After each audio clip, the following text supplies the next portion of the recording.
এখানে জয় শ্রীরাম কই আমরা দিল্লির কাছে গেছিলাম। তারপরে ওরা শুনলো যে একটা তখন ফাইট হতে যাবে, তখন ওরা ব্যাকে গেছে আর কি, ফাইটটা হয়নি। আচ্ছা,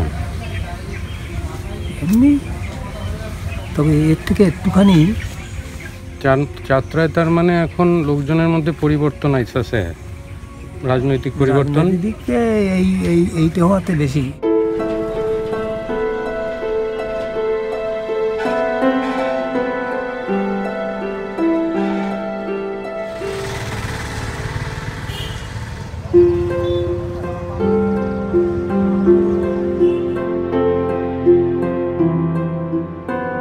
বাবুল, এই যে বাদুড়িয়া বসিরহাটে গন্ডগোলটা হলো, তার প্রভাব এখানে কতটা পড়েছে? হ্যাঁ, যথেষ্ট পড়েছে। এখানকার মানুষও খুব আতঙ্কে ছিল, উভয় সম্প্রদায়ের মানুষই খুব আতঙ্কে ছিল। এক শ্রেণী রণসাজে সাজিয়ে আসছে, আর এক শ্রেণী তো আত্মরক্ষার জন্য উঠেছিল। বাধ্য হয়ে উভয় পক্ষই শেষে সম্মুখ খবরের জন্য প্রস্তুত ছিল।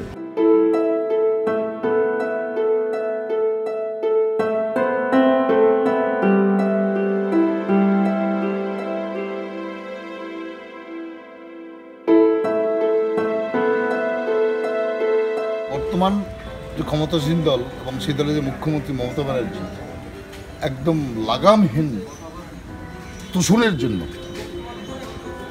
আজকে বিজেপির বাজার দিন দিন উঠতে আছে। লাগামহীন তোষণ কিভাবে? যেমন মুসলিম তোষণ বিভিন্নভাবে এর ব্যাখ্যা অনেক দিতে।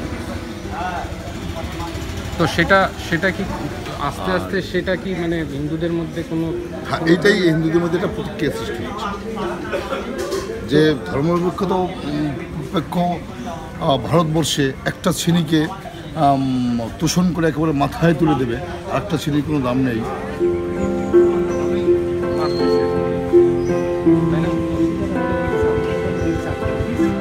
সবাই এখানেই আছে না ছড়িয়ে ছিটিয়ে গেছে? না, এখানে আছে। এই তো বড় ছেলে এখানে।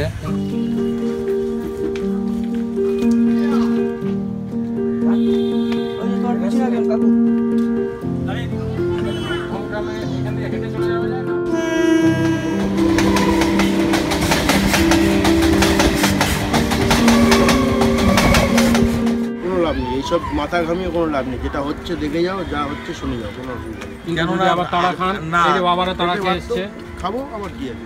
কারণ আমাদের পায়ের নিচে মাটি নেই, আমাদের পায়ের নিচে খোয়া। আমাকে যে অবস্থা করছে আমার পরিষ্কার কথা, এখানে তারা দেবা চলে যাবো, আবার ওপার গিয়ে ঠাই পাবা না, এবারে ঠাই পাবা না। অনেক কি বলবো তুমি? হিন্দু কিন্তু প্রতিবাদ করে করে কি? তাহলে একতা নেই তো। হ্যাঁ, এটাই হচ্ছে বড় কথা। এর জন্য দেখছি, কানাতে শুনছি,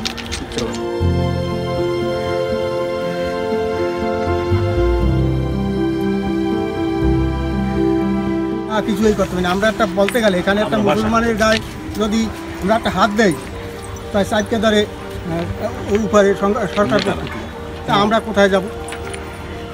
আমাদের পরিস্থিতি এখন এইরকম হচ্ছে। আমরা একটা জোর গলায় কথা বলতে পারবো না, কিছু না। ওখানেও যেরকম ছিলাম, এখানেও সেই রকম।